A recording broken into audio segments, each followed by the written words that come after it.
in hell, she paid the price. I caught up nightmares, dark enticing catacombs, tormented desires, waking up in devil's home. I caught up nightmares, dark enticing catacombs, tormented desires, waking up in devil's home.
Having fun?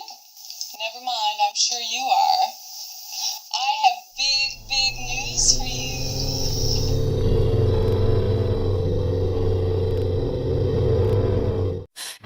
Deep, shut these pity shadows dance on stone. Modern circles, fierce in this haunted home. Crimson mask, madman whispers through the night. Flash pop, terrorize under the moonlight.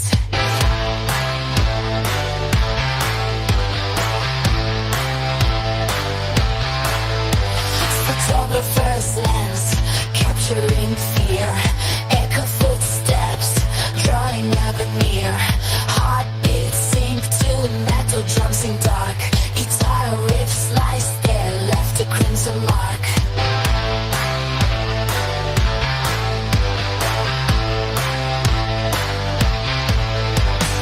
Haunted castle, fashion showing dread. Twisted runway, ghosts in crimson red. Dance with danger under haunted skies. Madman lurks and nobody survives.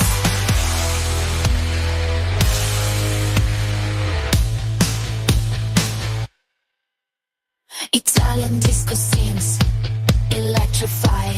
Models spin, turn deadly, serpentine.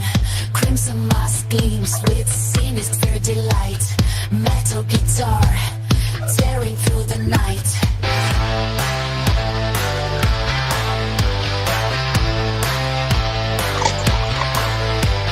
Shivers crawling spine in this cursed domain. Photographer's passion, borderline insane. Ghosts were whispers, secrets of the dead. Terror's mask, a haunting shade of red.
There's nothing like a good spin on the old bustulator, is there? There sure is not. That's the scene right there when it played, when we watched, Becca and I watched it. She said, "You love this movie, don't you?" Like, yeah. Yeah. Yeah. I think it was made for me. Welcome back, everybody. Yeah. What did everybody think about Help Me Unpossessed? Let Do us you know need in the help? chat. We're here for you. Yeah. Let us You don't know have in to the call a chat. number. You're right here live with us. Yeah, exactly. We're ready to help. If We're we not can. possessed. Yeah. If we can help, we will help. There's really nothing about possession in this movie. Now, No. I guess we can get more into it. Yeah, it's about something. I don't know what, but it's about something. Thanks everybody for coming back and spending your Saturday night with us. It is always very important to us. We appreciate it. And why is the guy from The Incredibles so angry? Frank asks. Which guy from The Incredibles? I mean, it would have to be the doctor, the mad doctor, I guess. Yeah. David Gregory said he's still processing. Agreed. There's a lot that's going on in that movie. They blew up the house, yet someone's still in it. Yeah, we have to talk about that. Yeah. It's absolutely, I mean, not that the rest of this movie made any sense at all, but that was totally ludicrous. Like, they just demolished the foundation of this castle, and they're like, oh, it's okay, you can stay here overnight. And I'm like, no, nobody would do that. Frank said the Incredibles guys in the preview we just showed for. Stay tuned for. Stay tuned for Bloody Pit Horror. It gets way crazier. Don't worry. That was like the light version of it. That's what we could show on in there. The White Swig was possessed. Agreed. Absolutely. Her hair in general, the hair in this movie is insane. I was particularly into Eleanor's hair. Yeah. I was like, she really, I don't know. I couldn't figure out what she had going on with her hair. Was she going for like sexy librarian?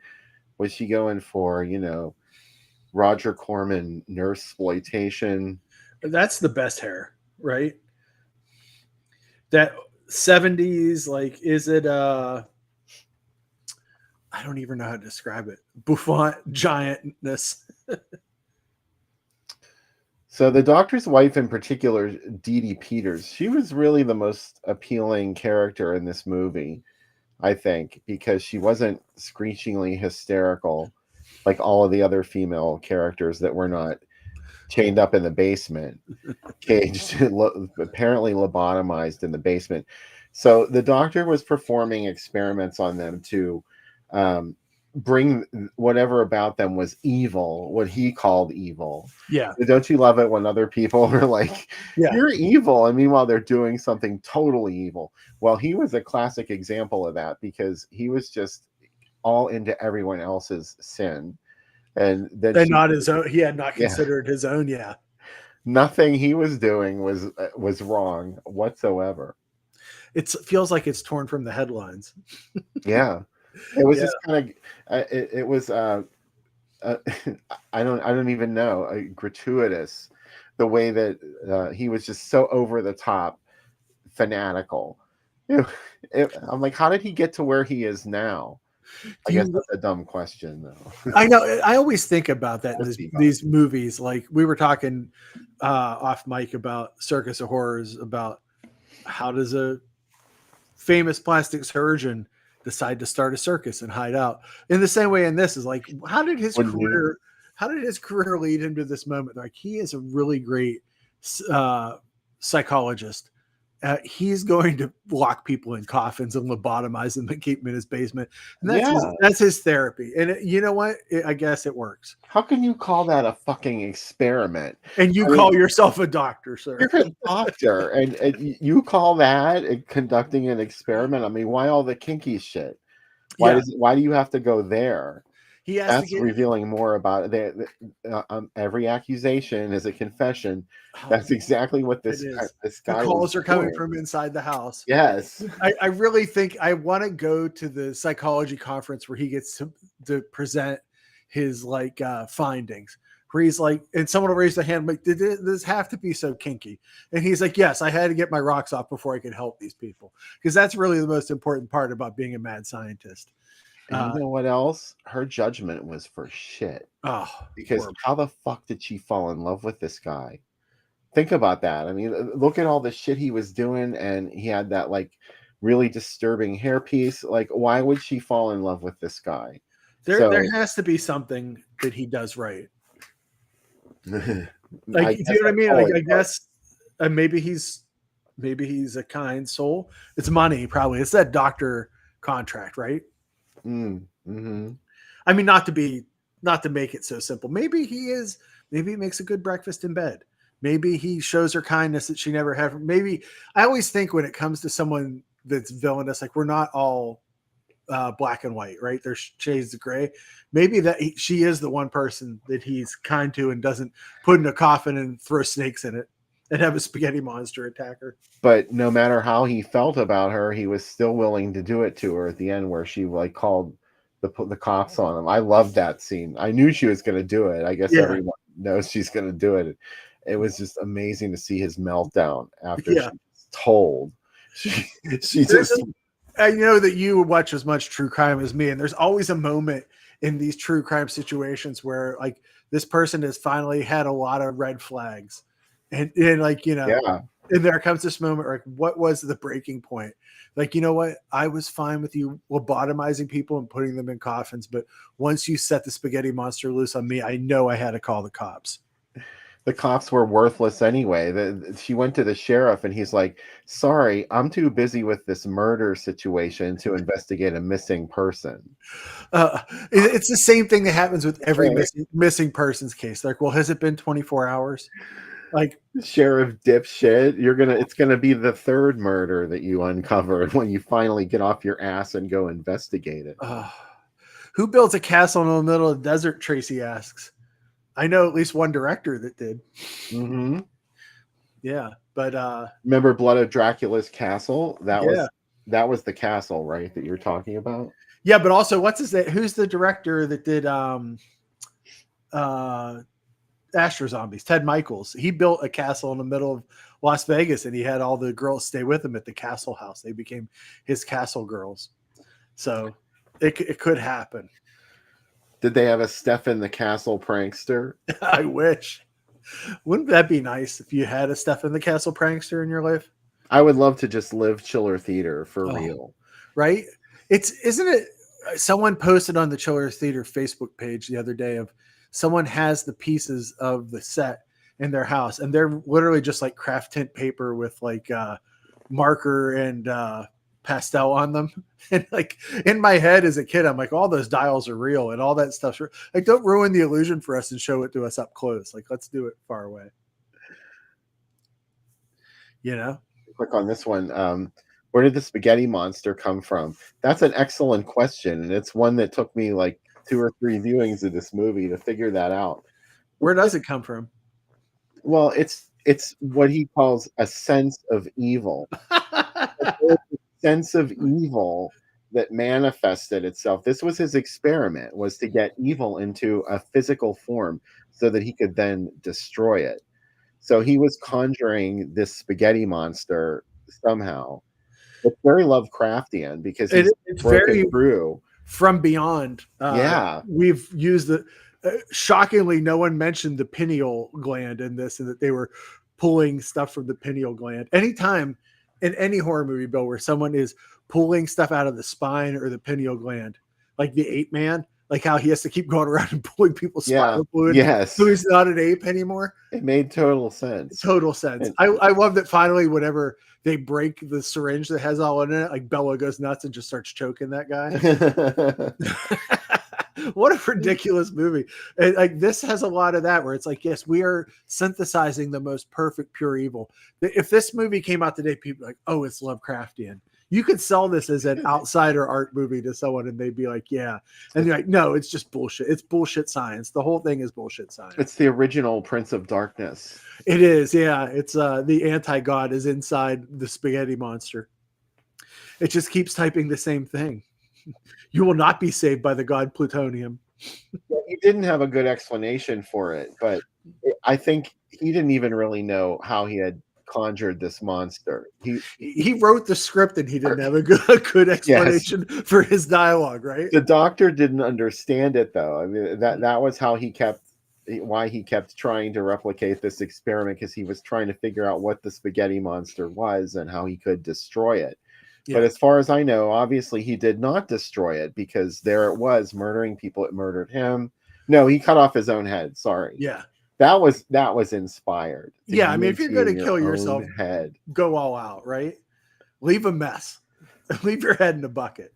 Do a Mrs. Voorhees thing. Oh my God. The other crazy thing, if you think about it, in all these movies, and I always think about this with Dr. Jekyll and Mr. Hyde, we're trying to synthesize evil. So when they created being a pure evil, it's sorry to get psychological ready.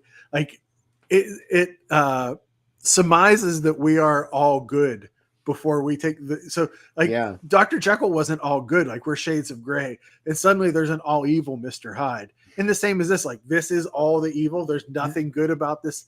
There's not a single redeeming factor about this spaghetti monster.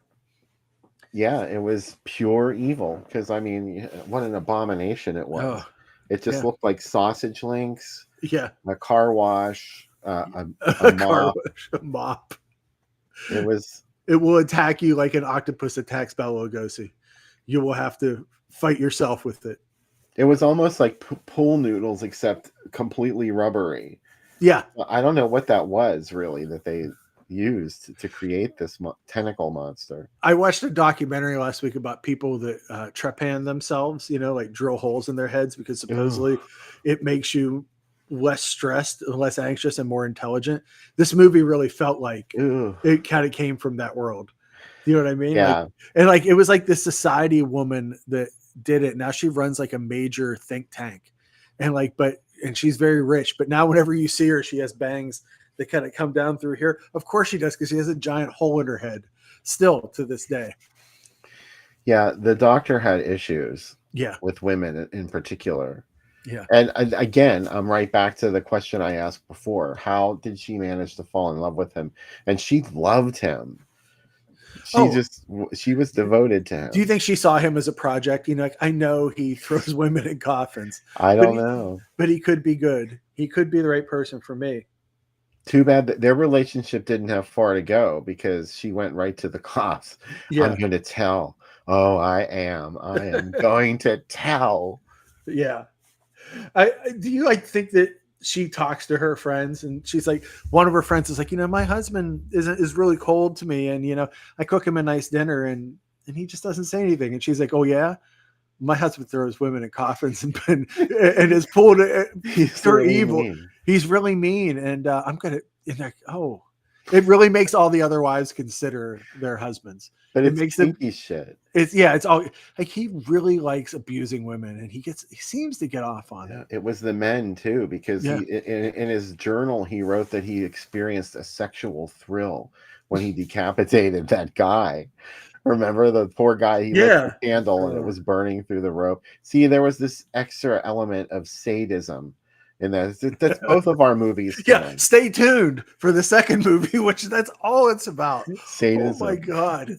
The second movie surmises that when women are being tortured, it's very orgasmic a couple times. Also, a woman is tied up in a spider web with the goddamn fakest spider you've ever seen. And that's supposed to be real? I don't know. And I love that all the webs are tied to an arrow that's going to shoot her. Also, she's exotic because she's from Hawaii, because this is made in Italy. Like, how exotic is that? Is that really that exotic? Oh, wow. Yeah. Yeah. And as you can see here, the machine that has knives and cuts bras off. And my favorite part we just saw there is the Crimson Executioner ladles hot water onto people. His tortures are kind of. It was wax. Yeah, his tortures are kind of DIY. But on the other hand, it's like, where are you going to buy this stuff? Like, you can't I'm sure there are places. I'm sure someone in the chat will prove me wrong, but there aren't that many places where you can get a giant spider web to tie women to. So yeah, this is going to do it. But yeah, I think Bill and I were like, what's the depraved stuff that we can show this week?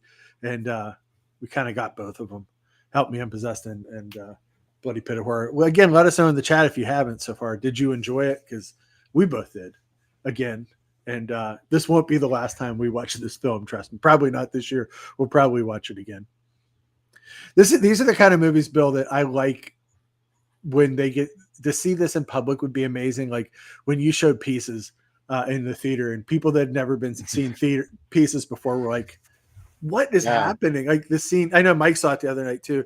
Imagine if you knew absolutely nothing about Pieces. And you get to the point where the karate guy comes out of nowhere and he's like, oh, chop suey hurt my stomach.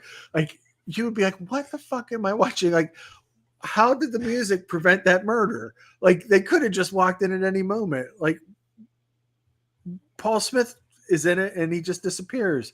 He's in it for Bill. Like that's really the whole reason Paul Smith is in it. Yeah. But there's so much I love them for it. Oh my God. There's so much in that movie that it's really it's extraneous. Like, you know, if you think about one of my teachers in high school said the basics of a detective story is nothing is introduced in a story unless it's important to the plot. She had never seen a Giallo or Pieces or this movie because like it's all like they introduce all these characters and they're like, yeah, none of these people are important. Like it's fine. You can figure out who did it right from the beginning of the movie. But you know what? Let's just go for the ride. And this movie's a ride. The ride in the second movie, perhaps an even bumpier and wilder ride. It's like there's a lot of stuff in Bloody Pit of Horror, Bill, that you just have to say, okay. Like, do you know what I mean? Like, there's so many. I call them. We wouldn't have a movie otherwise, right? Without these coincidences. How does a woman How does a woman who used to date a famous actor leave Hollywood and come to Italy to work for a Fumetti comic book company that is shooting? How would anybody in America know what they're even doing? They know nothing about photo comics or Fumetti Negro, but whatever. How did they find his castle of all places? And she's in there, and kind of like a Dracula thing. He's like, oh, it's her. And oh yeah, that's my ex-fiance. And that's why I let these people stay overnight. How is this even possible? Also, I love that he has left the world behind to live with a bunch of guys that all dress like sailors and all they do is lift weights and study torture devices. I'll tell you. There's no subtext. There's no people like, oh, the gay subtext in Bloody Pit of Horror. It's not subtext. It is. There's lots going on there. Yeah, every guy is a beautiful like Tom of Finland. It's very Tom of Finland looking. They should just take their shirts off and have knee-high boots throughout this. Yeah, they're Batman henchmen, right, Chris? And like, if you were in this situation, Bill, and you came into this house, and one of your friends had to sneak you into this house, and you are going to be there, and this person's already been crazy, would you feel comfortable at all being like, oh yeah, let's go down to the dungeons of the Crimson Executioner? Nothing bad will happen to any of us. Yeah, it's again, didn't that happen in the last movie too? And everyone wanted to go down into that damn dungeon, and they got what they deserved. If you know somebody that has a non-sex related dungeon, and really, it could be the other non-sex related. Yeah, I guess is there? Yeah, you know what? I take that back. Is there any other dungeon these days? There's one. My brother-in-law did this art show, and one of the sponsors was a mobile dungeon that comes to your house, and they bring the dungeon to your house in like an RV. Talk about an RV horror movie, right, Bill? Wow. And then like they clean it after each use, but you can just, if you don't have the room for the Iron Maiden and all the equipment, they have it inside there. And inside the RV? Inside the RV, and they park it outside your house. What are the neighbors to think when this like black leather thing pulls up to my house? And if the BDSM RVs are rocking, come a knocking. Wait a minute. Yeah. Oh, stop. Yeah. Okay, so you said that there was an Iron Maiden in there. Like, I don't know an Iron Maiden. I'm sure there's like a rack or something. Or okay, well, I don't know. I was like, is that a thing? Because I'm sure there's like a cross, like an X or a cross or something to tie people to. Okay. Yeah. Oh, that I can totally relate to. Yeah, but it just like shows up at Not your an house. Iron Maiden. Shows up at your house, like, and if the BDSM RV isn't there in 30 minutes, it's free. So if they do bad service, you get to beat them with a You're retained right. key. That is a horror movie just waiting to happen. Yeah, isn't it? Oh, I know I'm fine with whatever people want, but an RV seems ridiculous. Like, where are you going to park it? Like, it's not going to fit in the driveway. Like, Well, you know, they had brochures, they had an informational video. They tried to hand me a brochure, and I'm like, no, I don't need a brochure. you can take it camping. You could imagine. We should take it to the drive-in. You could park and back and camp for the drive-in in Right. April. People are like, come on in. That's always been my dream, is to have like a vintage RV and park it at the Yeah. drive-in at the back. Spoiler in the warning: secret place back there. it smells really bad inside it. So, yeah, Walmart parking lot. Just drive it around.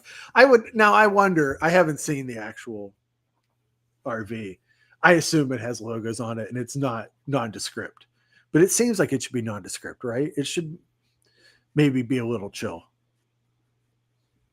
but maybe not. I don't know. Yeah, I mean, you don't want to advertise certainly what's going on in there, because then you'll have like angry villagers surrounding you with torches. Yeah, Like Race with the Devil. exactly. My neighbors know everything that's going on. Like the gossiping is.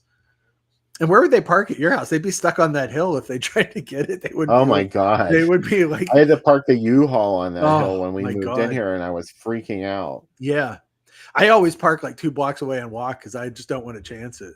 I'm afraid of it. It's But yeah. not bad. No, I mean, you could park there. You know, Dave Burien came over today Oh yeah, and hung out with me for a little while, and he parks on the parking pad. You can too. I'll try next time. I promise. I'll bring the BDSM RV and I'll have them park it. And There's a lower parking lot too, parking space you can pull into. when a whole bunch of people looking like the 80s tag team Demolition get out with me, you'll know what's up. They're all like wearing chaps and leather hoods. Like, oh, Sam's here to do a commentary track for Bloody Pit of Horror. Looks like a SWAT vehicle, David said. Yeah. Anyways, there's a lot of non-subtext in both these movies. Both these movies they got some kinks in them. And who are we to shame them? Who are we to yuck their yum, as they say? Who are we to tell them no? Wait a minute, who was he to slice off that dude's head with a guillotine? Well, I know sometimes people go too far, right? That's as far as you can go. Is it? Well, I don't know. yeah. Do you think his wife at first was into this? No. No? I don't think you mean his wife before he married Dee Peters? Yeah. Do you think like any of his partners have been into this, or have they all been like? That's probably what happened to his first wife. Yeah, exactly. Or the previous wife, however many wives there The were. only mad scientist wife that I could think was ever into her husband's shenanigans was Mrs. Phibes. That's why he wants her back so bad. Like, she was like, "You do whatever you want, honey." I guess, yeah. He's like, "I made a special device that a man picked up a phone that went through his ear," and she's like, "Wonderful, you've done it." Yeah, and then she spent the next how many years just sleeping in a glass coffin. Sometimes when I'm down, I think about that the first 10 minutes of Dr. Phibes has no dialogue, and we're just watching a Clockwork Orchestra play music. Oh. And it's just like, okay, like I'm here for all of it. I mean, I love both movies so much, but it's like, if you're not initiated into the weirdness that's about to happen in those movies, It is so beautiful. Isn't it's it? just amazing. I think it is. It's so good.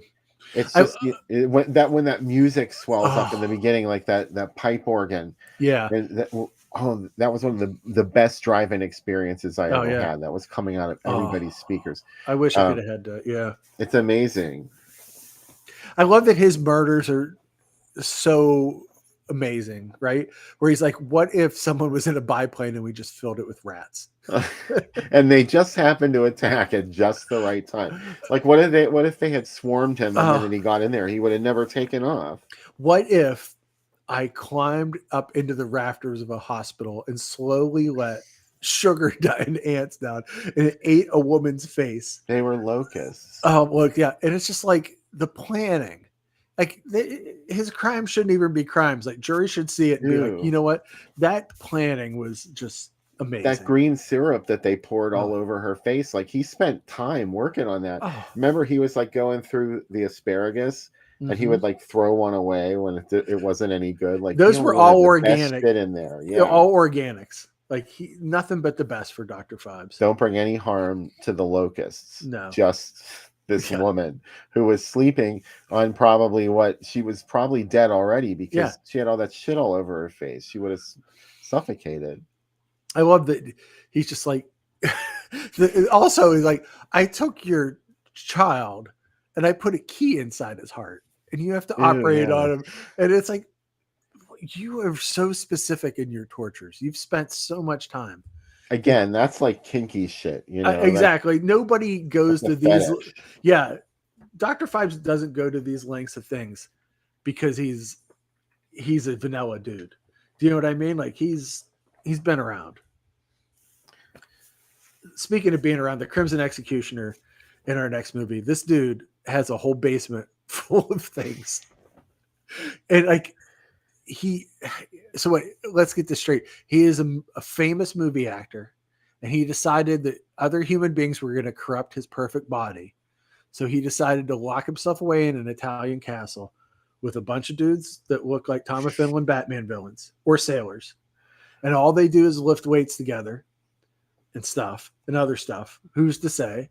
There is stuff going on. Oh there. my God. I guarantee it. I guarantee it. And they get interrupted by a group of people where no woman is below a 50 out of 10.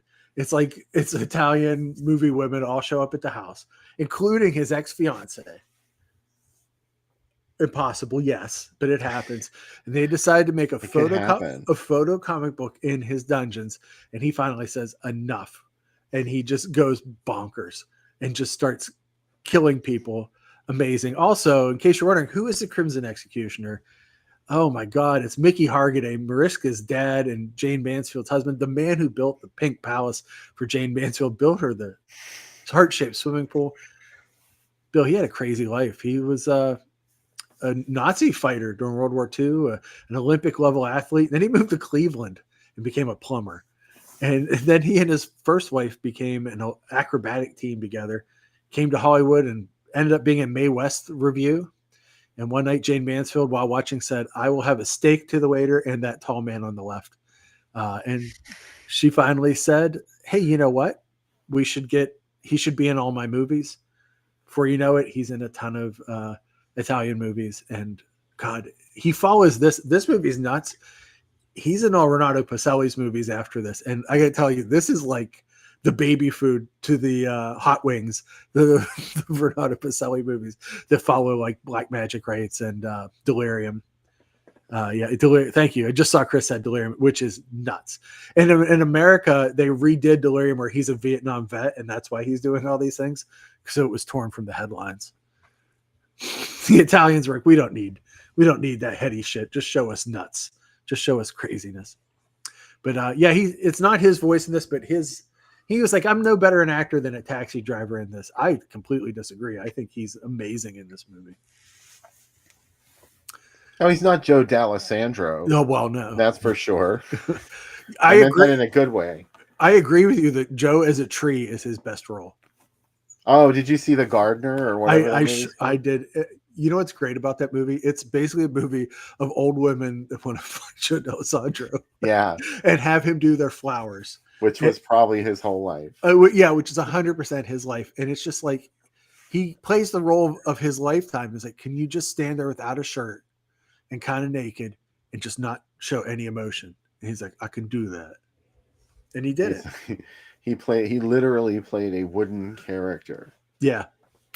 That movie's insane as well. How have we Can you tell me what happens in it? Because I really don't understand what happens in that movie. Seeds of Evil is what it was called when I first saw it on WOR back in the day on Fright Night. This is just me. A bunch of rich women in Puerto Rico are bored. Okay. and they love flowers because that's what you do. And Sure. they find this guy played by Joe D'Alessandro, and he killed the last person he worked for. Every woman he's worked for has eventually died. But when women see how beautiful the flowers are and that he is perhaps the most beautiful man on Puerto Rico, if not the world, they say, certainly he couldn't do this. And he says, I'll work for free. I just want to do my flowers.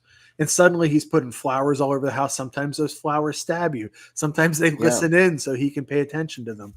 And then, you know, the woman kind of does like a giallo investigation of who he is. And then her husband, who kind of really sucks, doesn't kind of suck, makes her drop him. And then all hell breaks loose. And it's a woman who is both thrilled by the prospect of being killed by a tree man and also wanting to have sex with the tree man, right? It's a little death and a big death in one movie. It's a really strange kind of thing. If it came out today and we put a neon logo or an A24 logo on it, the kids would love it. But it was a drive-in movie in the 70s and nobody cared. I don't even really know how many theatrical engagements that movie had. Not enough. Whatever it was, not enough. It should have played for years. It was not many. No. It is baffling on the same level that like The Carillion Witnesses, which is a much better made movie. But totally. I'm a big fan of 70s plant movies. I think that's another letterbox list waiting to happen. But just like, yeah, the plants, man.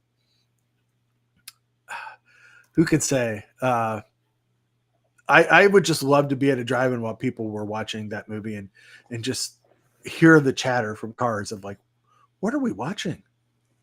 For any of these movies. You would hear probably a lot of chatter from all the cars because I can't imagine them paying attention to that movie. No, not at all. Why don't we do that on the show? Let's do it, and I want to do it and have people. That should be one of the movies where we like have a prize for whoever can give us the best idea of what's going on in the story. You'll get a spider plant. I will send you a plant from my mom. My mom has a lot of plants. It may or may not bite you too. I will send you Audrey 4, and we'll see how you feel about it. And they don't really show the flowers biting people, which is annoying. Yeah. If you're going to say that flowers are biting people, you have to show the flowers biting people. And she's like, no, it feels like all these flowers are biting Also, me. he makes her a dress out of flowers at one point. Yeah. Rivaled only by the paper dress from Strange Vice and Mrs. Ward of like, how do you wear flowers? Oh, we've gone on some tangents. By the way, when Dave Burien was here, he saw my "They're Coming to Get You" poster, and he was like, "What movie is that?" Oh man, oh. And I loved getting to talk about what that movie is and why it's called that. I mean, I guess that's not really the best way to say it. Nobody knows why they would call it that. It's great, Bill. This is amazing because this is 2 Massimo Pupo movies. He directed both of these movies. It was a double shot, baby. Yeah, and he also did Lady Morgan's Vengeance, which is another great Italian Gothic. Wow. And look where it is. Oh, my God. South Hills Drive-In. My God. Is that the one that's most familiar to you, the South Hills Drive-In? Either there, or I know where Fairgrounds was. I don't know where any of these other ones. I think Memorial is the one that... no, it's not the one with the swimming pool. In McKeesport. Yeah. There was one in McKeesport where the giant eagle is now on White Oak that had a screen and the swimming pool went under the screen, which is amazing. I've only seen videos of it. But this ad is gorgeous also in the style of Edgar Allan Poe, really. Yeah. I mean, it's practically an Edgar Allan Poe. There was that one movie that they did, The Haunted Palace. Yeah. Not they. I say this as if it's it's not, but it was a similar kind of it's Edgar Allan Poe, but not really. I compared Bloody Pit of Horror to those police magazines they used to sell, like that were like black and white, like detective magazines that were like way pervier than any pornography because they didn't show anything, but it's just like like he tied his victims up and cut off their pantyhose, and there's like black and white photos that go with it. That's what this movie is, inspired by the writings of the Marquis de Sade. Thanks, Chris. True Detective. Yep. I love that. True Detective. I love that anybody. Can you imagine people looking at this ad and like, oh, it's Marquis de Sade? I mean, yes, let's go. My vengeance needs blood. They even have a note from him in this ad. It's educational and it's about great literature. Never before so much sadistic terror. This is the same era that Aurora put out there, the victim model kit, and people lost their mind. They're like, oh, she's the victim. Oh my God. A real chiller. You know, this whole ad is so beautiful. Everything, the chains, the skeleton hand, Mickey Hargitay going crazy in the bottom left corner. Yeah. Barbara, I put this first because it was the most beautiful. Oh my God. It's so wonderful. Oh. And then we have some drive-in panels to look at from Pittsburgh. Yeah. Let's see what's playing. Coogan's Bluff and Topaz. Wow. Oh, wow. The Super 71 knew what was up, Bill. Yeah. Yeah. They gave you a full spookathon. Oh my God. Yeah. Wow. On April Fools. I love that movie with Jack Lemmon. This is quite the set.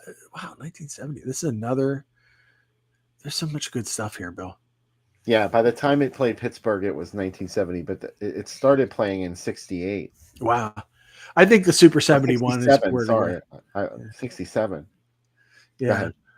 You know what's amazing here too is like the first 5 drive-ins here are all within 10 miles of each other. Yeah. Isn't that wild that like that's how many amazing. Yeah. There was demand for that. Yeah. And it was 1970, so they were already on the decline. Yeah. Wow. Here's the top half of that same ad. Oh. Let's see what else. Brides of Fu Manchu. Oh. The Blue Dell.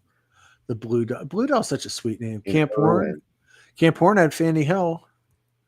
Oh, dirty movies at the Camp Horn. Yeah, I a Lover and Fanny Hill. Not the Oliver Reed Fanny Hill. I, a lover. I, a lover. Me, Natalie. Let's go see Sand Pebbles in Monroeville with Steve McQueen. It's in Technicolor. Let's see what else we got. Me, Natalie, yeah. Jenny in the War Wagon. I know her phone number. Oh yeah, Jenny. What is it? You know it. You gave it to me. Does it start with an 8? Yes. Oh yes, I got her number off the bathroom wall, as Fester Pussycat once said. What a night! Oh, no, this is just from another newspaper. But you know what? I could look at drive-in panels all night. Ooh. I thought this was interesting that it was showing with The Man Who Could Cheat Death. Yeah. And it got a little artwork panel too. Also, like free playgrounds, bring your kids to these ones. Mm-hmm. Like, maybe don't. 3 bone-chilling shockers of unbearable horror. Is unbearable the right adjective to use? Well, yeah, if it's unbearable, then what you don't want doing? To see. Yeah, it's like, oh, I didn't like it. It was unbearable. Well, let's go see it. It's a dare. Mm-hmm. Yeah. Oh, man. There wasn't much variation from these ads, just the placement of the characters that were depicted. And there's a couple that are like, that have, oh, look at this. Oh. My blood runs cold. Oh, Joey Heatherton. Yeah. Oh, man. I hear at some theaters there was a 4th movie. My memory has just been sold. Oh, I thought sometimes, wasn't that also called Angel in the Centerfold? Yes. In some cities, not everywhere, because like only in the South. Only in the South, yeah. Wow. Oh, the Starlight. What a night at the Starlight. Oh, we saw. What'd you do this weekend? I saw 2 bone-chilling shockers. Oh, okay. Oh, they were unbearable. They were unbearable. Yeah. An orgy of slaughter. An orgy? Well, you know. Yeah. Also, it is true. He does live to kill. Like none of the stuff about this movie is like, there's not enough hyperbole for this movie. Oh my God. Bill. Yeah. Let's talk through this. I've never seen Pyro, but Planet of the Vampires. right? Come on. That is just insane. War Gods of the Deep. I'm cool with it, right? We got to chill a little bit by the third movie. Bloody Pit of Horror, and then we're like, you know what? Go Home. Iga's on, which I love Iga, but I love what a lineup. It begins at 10:30 on Sunday night. Yeah, yeah, and like school's in session at this point. It's September 1st. Like probably people have gone back to school. Yeah, whatever. I love it. I like how this was kind of like isolated on to a Sunday, because this did not exist on Friday and Saturday, the two nights that you thought. Yeah, but I forget what city this is in, but I thought that was kind of interesting that on, like you said, on a Sunday night they could promote something like this and actually sell. I just love that Iga, the final feature, that is a total furniture movie. Mm-hmm. It sure is. I love the sets for Iga, and I love Iga too. I know you do. It's like it takes place. It's about a caveman, and all the houses that he goes into look like the Flintstones. That pool party scene, mid-century modern. Oh my god! Yeah, it's such a time capsule. Iga is. I love it. Everything about this ad is beautiful. I can't believe that this is happening. By the way, that this played so late. Yeah. This is 1982. Yeah. Not only that, but they resurrected the Blood Demon. Yeah. Which is that Christopher Lee movie where the girl is the vampire in it. I can't remember the other titles, but one of them was the Blood Demon. And Bloodfinger is a kung fu film. Yeah. It's all blood. And then Phantasm was already, 5 years old here? Or 3 years Not old? That many. Maybe. Yeah. Well, yeah, 3 years old. Yeah. But Escape from New York and Phantasm's a bold move. They're from completely different universes. But they're both from Avco Embassy. That's yes, correct. Yes. Good call. And a swap shop. Oh, now God. This is pushing it. Gornography? I don't know. I love it. See, here's the thing. I love whenever you put an ad up for this and there's no defending it, because like I would always try to defend slasher movies when I was in high school and be like, there is art to them. With this one, you're like, come and jack off the blood. Like that's what this ad looks like. And also Baron Blood's face is in it too. Oh, there's lots of creative borrowing in this universe. So yeah. At this late in the game, you can't complain when they start cannibalizing. Oh yeah. How much do you love that black cat in the ad though? It's just like screaming down the ad. Well, it's a Friday the 13th lineup, so you know. Is that a Mark of the Devil above number 2? Yes, the Ultimate in Human Agony. No, that's from Baron Blood. Oh, that's from Baron Blood too. Okay. Yeah, that is a Baron Blood tagline. Sorry, I referred to Baron Blood the other day as a classier movie, and like I guess. It's not though, right? But it is. I think I read that. Yeah. Doesn't it? It feels classier than your average. Maybe because I hold Bava and Joseph Cotton in such esteem, right? So I think of it as being classy. Yeah, I don't know. It's kind of like at the time it was looked down upon. Yeah. But now we can see the artistry. We have a better appreciation for movies like that on a level that does not involve revulsion. Looking out across my collection, it's much classier than the 90 Jess Franco movies I have on the shelf, right? It's like it's well above Killer Barbies versus Dracula. We can admit this at this point. All right, enough of this gornography. Look at this one. Is that Gok, the body snatcher from hell? It is, yeah. Oh my god! And Mad Doctor of Blood Island and Playmates. What the fuck is going on with this drive-in? Isn't that the Mary Tyler Moore font for Playmates? Yes. Did we go back in time and pick these movies and then create this to show it to our past selves? Have we broken the time-space continuum doing this? I wish we would, because I would love to go back and see this. I think Bradley saw one of these lineups. Oh my god! Gok has the landing footage is ripped off for Kill Bill. Yeah, which is crazy. I saw Philip Duke in the chat, so I had to throw a Tarantino thing in there. Oh, I saw it.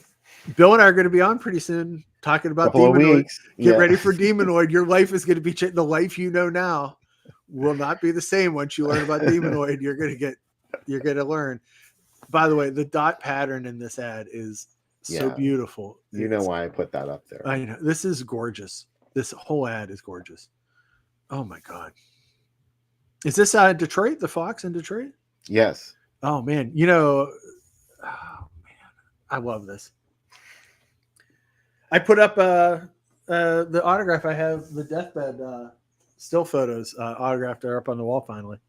So very excited about that. Oh my God. This one was a little twist. They put Feast of Flesh on the lineup. Yeah. With Goat. Which that's a crazy night at the movies because Feast of Flesh, we're definitely going to do that on the show someday. Yeah, yeah. Is Suburban Wives Season of the Witch? No, I don't think so. Wasn't that one of the other titles for it though? Hungry Wives. Hungry Wives. Okay. How about Silent Scream and Patrick together?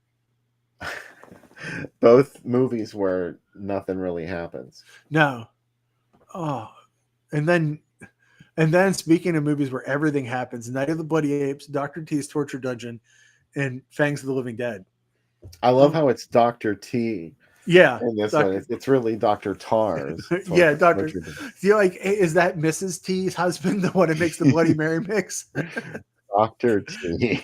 Dr. T. Is that Mr. T's dad? I pity the fool who doesn't come into my torture dungeon. Oh, love it. And we have to mention the Devil's Reign.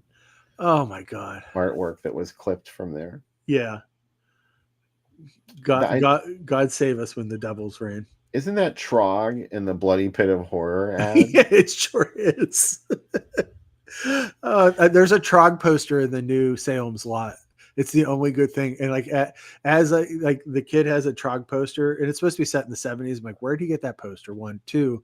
I should just be watching Trog. I would have such a better time if I was watching Trog instead of this. Like that's the danger of putting posters for great movies into your movie. No, there's something different about this ad. Yeah. This one's a little sexier. There's something else. You haven't noticed it yet. This is from Los Angeles, from when the movie debuted in Los Angeles, which I think was 1969. There's a word missing from the title of the film, Sam. Oh, blood is out. Wow, I didn't even see that. Pit of Horror is all we are in this one. Oh, this is I love whenever like you can have near nude women screaming in the ad, but don't put blood in. That's going too far.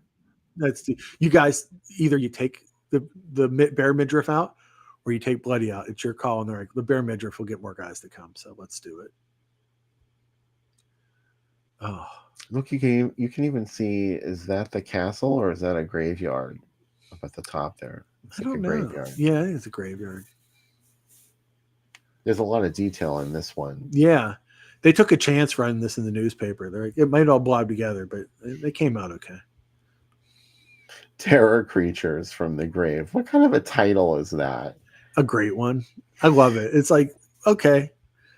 What are you talking about? All they should have said, hey, look, Barbara Steele's wearing a white nightgown. Yeah. And she's holding a candelabra. And all you had to say was Barbara Steele. And I'm like, yeah, all right, I'm here.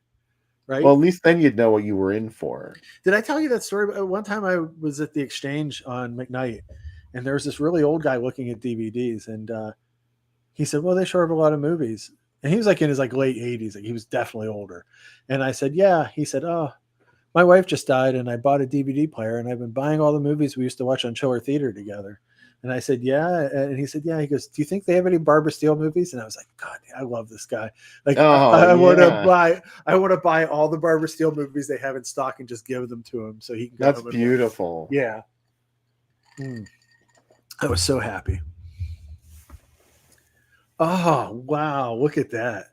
Yeah, this has some nice artwork in it. That's why these were getting a little repetitive. But no, and well, do you know who might have been there that night? U of M grad Steve King. Yes. How do you like how they put the little UFO into the body that like clip art of Disco Volante there? Just so you don't get the wrong idea about this movie, because we called it Body Snatcher from Hell. Yeah. This is really a UFO movie. Also, is there a PG rating on Bloody Pit of Horror in this ad? Yeah. There's no way that this movie's rated PG. Maybe they cut stuff out of it because it was a second feature. It would have been about 30 minutes long. Goke is PG, and that's a pretty gruesome movie. Yeah, I buy that. Yeah, you're right. I like that Goke is a space vampire. He's like, it's like before Toby Hooper. Yeah. Yeah. They're like, Goke crawled so Toby Hooper could walk. They owe somebody royalties. Yeah. Whoa. This is a good one too. Yeah. Wow. Oh, what a night. The Hartford. Oh, sorry. Did I go too fast? No. I'm just between the second one's better. Daughters of Darkness playing with Bloody Pit of Horror is. There were so many single dudes in cars by themselves whacking it that night at the drive-in. Like, it was just, you probably got like a jar of Vaseline when you pulled in. Vampire's Night Orgy came up on the page earlier this week because I ran an ad for Cemetery Girls. Oh, wow. Yeah. Which, of course, is a double feature of Count Dracula's Great Love and Vampire's Night Orgy, which was retitled Grave Desires. Grave Desires. That's a great title. They're both are great titles, but Grave Desires. But the one of the people that commented said that they saw that lineup and it was not Vampire's Night Orgy because they wanted to see that movie on a big screen and they had never seen it. What was it instead? It was something else. One of the other Euro horror films. Oh, like Vampire Hookers, I think, maybe not Euro horror. I think he said it was either Vampire Hookers or the other one that he mentioned was more familiar for it to be. But it was like MPM would just put any movie in there. It didn't really matter to them. They did not care. It was already a bullshit title. Yeah. They're just like, just send out some films to these drive-ins. This here, though, I like to think because this was on the Berlin Turnpike that people could drive by and see the insanity on the screen as they drove by. You know what I mean? Yeah, like, that's crazy. Don't you love drive-ins that you could see from the road? The Daughters of Dracula is vampires. I thought it was Daughters of Darkness. I got excited. No, it's vampires is maybe even more exciting to me. Yeah, like imagine the stuff you could have seen when you drove by. Isn't it great that Jose Oraz like made the same movie like 5 times and then he was like, I just keep going. I'm good. Just like Nashia. It must have been a Spanish horror tradition. Like, you know what? Like it's the same as what's his name? Jean Reno. Like he's still Jean Rollin. I mean, yeah, he made how many movies can you make where a bunch of vampires are on a beach? All of them. Like, let's do it. Like I'll watch every single one of them. Oh. This is a weird lineup to put it on, like a vampire. No one is safe from these deadly vampires. Yeah.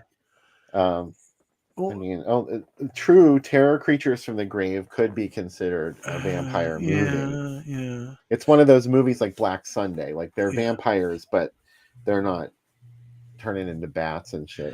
Isn't the Vampire Beast Craves Blood about a moth? Yes, but it is a blood-sucking moth. Oh, okay, to be fair. So technically, it is a vampire. Yeah. I love that movie, except she looks like Batgirl. Yeah. It's not a good. It wasn't a good choice. I love that Unsung Horrors does like a blood month every year, and Lance keeps trying to put that on the list, and Eric is afraid of moths, so he tries to sneak it on every year. I'm like, that's the movie to sneak on. I know she is because we talked about that. We are both afraid of moths. Oh man, I just got confronted with one in the house not too long ago, and I was horrified. I pick them up by hand and take them outside. It drives her nuts. It drives her nuts. Yuck. Okay, we're back to where we started. Back to the swap shop. You know how that goes. If you're not out of the drive-in by 6, you got to pay for your table at the swap shop the next morning. That's the scariest. We've done the Trader Jack's flea market, and people come at literally it's not even dawn yet, and they have headlamps on. You have to set up by 5:30 in the morning on a Sunday, and they just come out of nowhere, and that is insane. it's I cannot imagine doing that. like they were like taking boxes out of my car and just throwing them on the ground and looking through them. And finally, I was like, I'm going to kill one of these guys. I said to Beck, I said, just chill out and come back in 5 minutes. Let me get these boxes out of the car. But yeah, Trader Jack's where you can buy whatever Nazi flags you want anytime. Creepy. Yeah, super creepy. And dudes are like, you want anything? No, I want you to die. Yeah, that's what I want. Anyways, just leave and never come back. Yeah, just leave. Could I never see you or your table again? Please. I brought out my bloody pit of horror for this, Bill. Your entire bloody pit of the Severin one, and it has a Frank Henenlotter review on the back.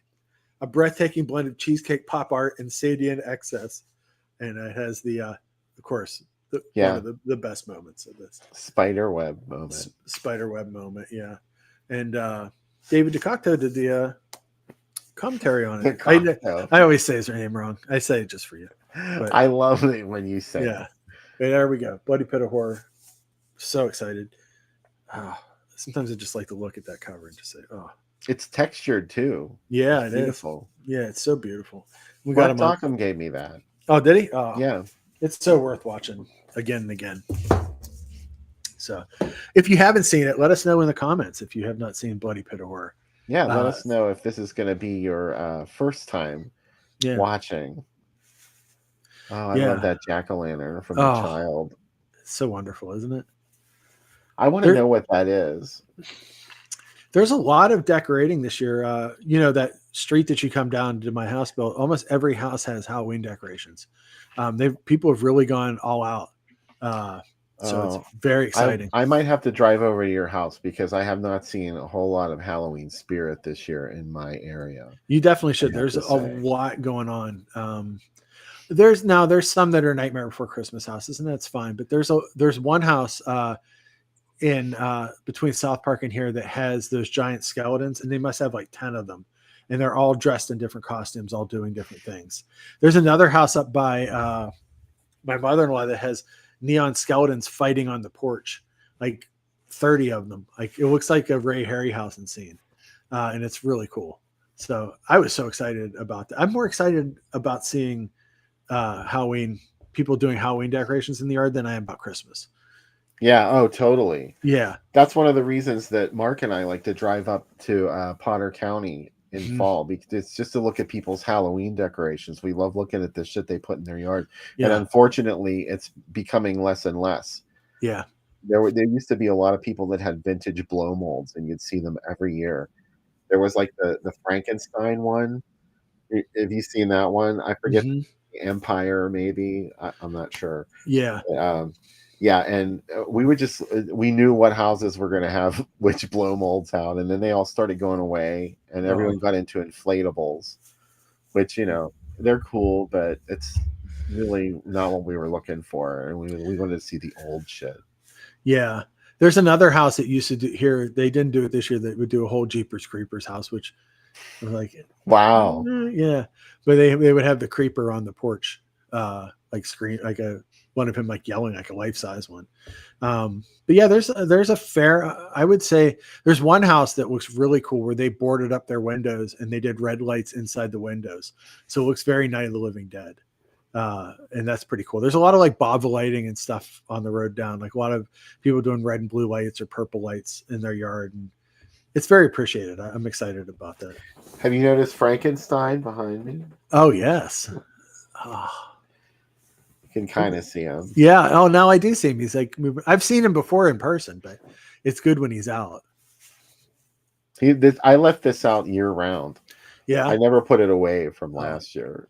That's what I'm excited about. We have so much stuff down here in the new basement that will be out year round. And Cuppy has a pumpkin bed. It's like a big pumpkin for him to sleep in and a coffin to sleep in. So he's going to have like a nice little, that's creepy. Yeah, it's cute though. But yeah, it's been fun putting everything out and trying to find everything and find space for it.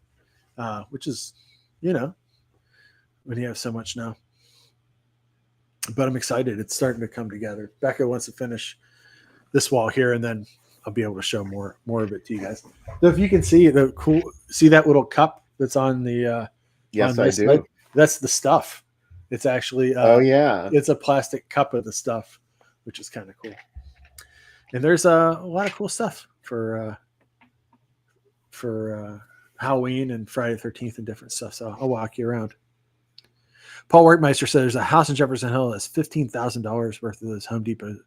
Is it? There's one place near Jefferson Hills, Paul, that like there's one street that every house does Christmas, to the point like one person has like a pond that has like fake penguins in it. Like it's crazy how much they do for Christmas. So I wonder if it's close to that. That's awesome though. Also, Bill, I got to tell you, I love that you put Night Killer in the ad for my podcast. It makes me super happy. There's a couple different things in there. Yeah, if you like Pittsburgh, good news this week on the podcast: Striking Distance, the most Yinzer movie of all time, and it's like 18 minutes of me talking about Striking Distance, which is a giallo, kind of. It's a Yinzer giallo. Totally a giallo. Yeah, it was originally called Three Rivers, and it was got to have Robert De Niro in it. And instead we got Bruce Willis. Yeah, it plummeted quickly. Yeah, and like De Niro had written a new version of the script with Rowdy Harrington, and when Bruce Willis got hired for it, somehow he got a copy of that script because he shared agents, and he kept changing dialogue from Rowdy's script, which I found out when I interviewed Rowdy. Like, yeah, it was not fun at all. He's like, that was because he hired a lot of people he worked at QED with and stuff to be on it, and it was kind of like his homecoming to get to work on a movie in Pittsburgh, and it was not fun. But I still love the movie. It's got Sam the Sham and the Pharaohs throughout it. It's pretty fun. So a good time. My favorite Halloween decoration is the ones that people make themselves, where they just invent something. Mm-hmm. Like one time we drove past these people's house and they had on their front porch a witch in a bathtub. They had this old bathtub on their front porch, and there was a mannequin dressed like a witch taking a bath or something, and that was pretty inspired. And there were some people near us too. I really love those ghost circles. Have you ever seen them? Where there's like there's like 3 or 4 ghosts, and it looks like they're holding hands. Oh you wow! Tie them together so that they're holding hands, and in the middle there's like a burning cauldron. Oh wow! I love those things. I've seen those in a couple people's yards, so I don't know if you can buy them or if there's some way that you just make them. They're really simple. I saw a thing today of somebody's yard. People complained because it was all like dead bodies wrapped in plastic. It looked like a death scene, and they're like, "Yeah, that's what I want to do for Halloween." And like all the neighbors were like, "This is horrifying." Like, yeah, well, it's Halloween. Too far. Yeah, it went too far. I like this little guy, Bill. This little goblin here. That's an actual blow mold in my house. I filmed it. Yeah. Wow. Oh wow, that's awesome. I got to tell you how excited I was to see a couple kids dressed up as horror characters tonight, though. I mean, that's pretty cool. It could have been more, but you know, what can you do? Well, what do you mean it could have been more kids dressed up like the characters? Yeah, I would like to see a Jason or or something. Yeah, I'd like, but the funniest thing is like there was like literally like a 4-year-old kid that wanted to be Ghostface, but he was too tired to put his mask on when he got to my house because he had been trick or treating for like an hour. So I said, yeah, he's too tired, and I said, it's okay. But I don't know. I miss the kids that dressed up like a vampire or a devil or some of the classic Halloween characters. I got a very, very little, maybe 2-year-old girl as a vampire tonight. Yeah. And her face was all white, and she looked like pretty scary. And her mom said, "What are you saying?" She said, "Thank you." And she was way too cute, which was pretty awesome. So yeah, could you just imagine if there was a kid that came to your house as like the tall man or something? Oh, the weirdest costume. Did I say the kids that came without Scooby-Doo? That was the weird one, where it was like everybody but Scooby. Come on. Or Shaggy, you said. Or Shaggy, yeah.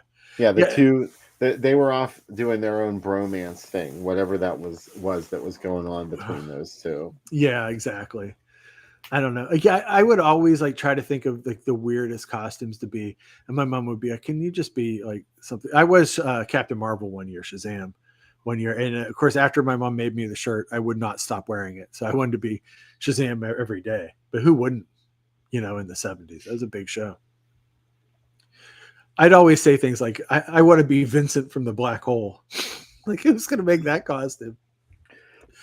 We'll be right back. In the meantime, enjoy this commercial break, after which we will do the drink segment. McDonald's has a monster of an idea. Happy Halloween certificates. A book of 10 is only $1. Your gang can turn them in for free dessert treats like cones and sample-sized sundaes at McDonald's. Each book also comes with a mail-in certificate for this free Roger Rabbit when you buy your video cassette of the smash hit and framed Roger Rabbit. McDonald's Happy Halloween certificates. A deal so good, it's eerie. It's the curse. Cast a spell. I only meant a little mischief. I didn't mean to kill anything. Cast a shadow. Really would be funny if he was a witch. Cast out. The power in me is too strong. Voodoo. Magic. It is contaminated with evil. Magic that works only if you believe it. Tales from the Dark Side. 10 o'clock on Denver's Television 2, Saturday. This Halloween, party with your favorite monsters during Halloween Horror Nights at Universal Studios, Florida. And right now, carve out savings of up to $16 off admission with this special coupon you'll find on 2 liters of Pepsi. For details, visit a Pepsi display near you. Halloween Horror Nights at Universal Studios. Hurry to Ticketmaster today for advance tickets, while you can still slash the price. We were telling ghost stories in the Fun Fruits jungle. The coffin opens, and the skeletons scare the alien! Skeleton! And that's how we discovered new Fun Fruits Spooky Fruit, with skulls, ghosts, and monsters. And Fun Fruits Space Shapes with aliens, astronauts, and spaceships. New fruit snacks from Sunkissed Fun Fruits. Give me 5. New Fun Fruits Space Shapes and Spooky Fruit. From the master of suspense, Stephen King, comes a tale you'll never forget. Silver Bullet, Halloween night at 8 on Movie 32. Welcome to the Bloody Pit of Horror. I love this movie. I'm sure you're going to hear me, if you watch the show, you'll hear me talk about how much I love Bloody Pit of Horror. I think it's great. The Crimson Executioner, he's awesome. That's what this drink's called, the Crimson Executioner, and it's based on the Executioner drink. If you ever went to medieval times, and ate chicken with your hands and had that big crock of soup. Goblet of soup. Medieval times, fun while you're a child. As an adult, when you're drunk on all their drinks, even better.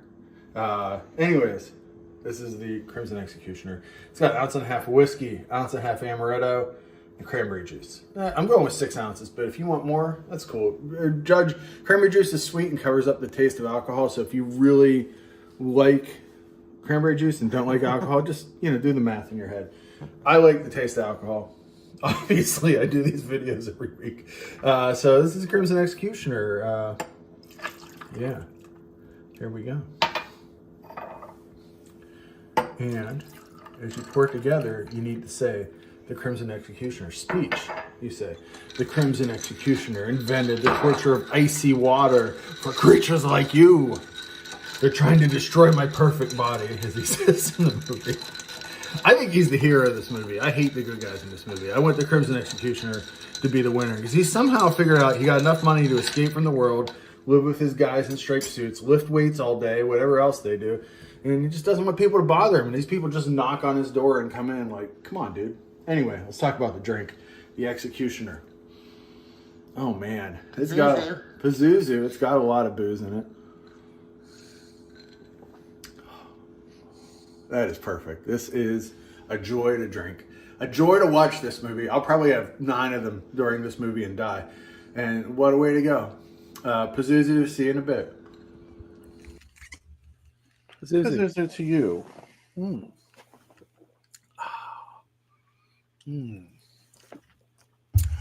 I'm sticking with my vanilla vodka and vanilla Coke. A good choice. So we ran a little late on this segment, so we should probably wrap it up. Yeah. And go watch Bloody Pit of Horror. Anything else you want to say before we jump into the movie?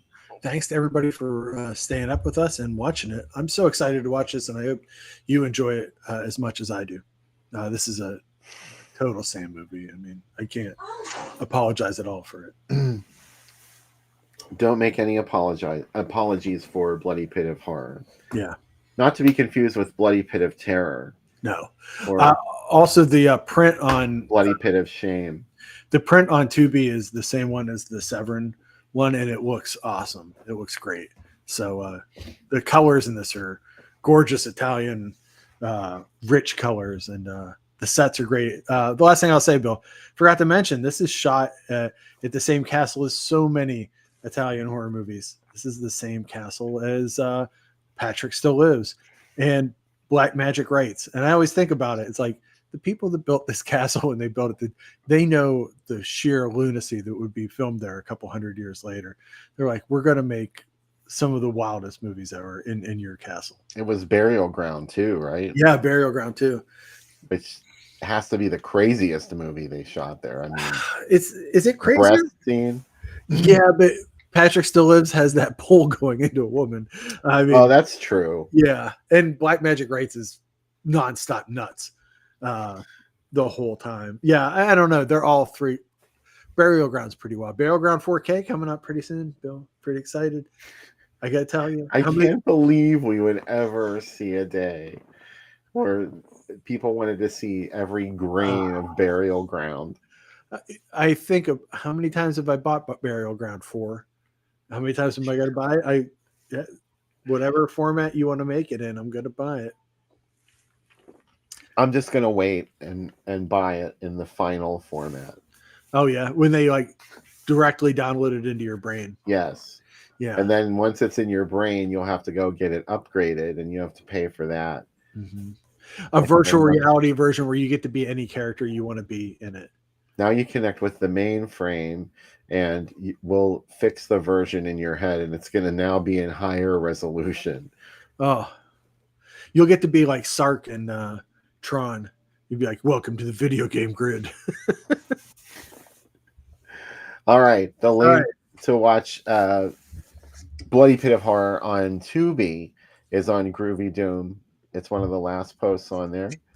Or just go to Tubi and enter Bloody Pit of Horror, and boom, there it is. Choose the first version. I think there's two, but it'll have like this this artwork on the not this one. Sorry, that's the wrong one. Yeah, wrong movie. This one with the that picture will be on the good copy. Mickey Hargitay's behind. Yeah, look for his meaty ass. You'll know you found his Tom of Finland sailor dude ass. Yeah, exactly. All right, and then come back afterwards for the third segment. What movie are you going to see from us next? And when? We don't know that yet. Yeah, and when. We have a special announcement for a special show. You don't want to miss it. What a tease. They already know what it is, I'm sure. No, they'll figure it out.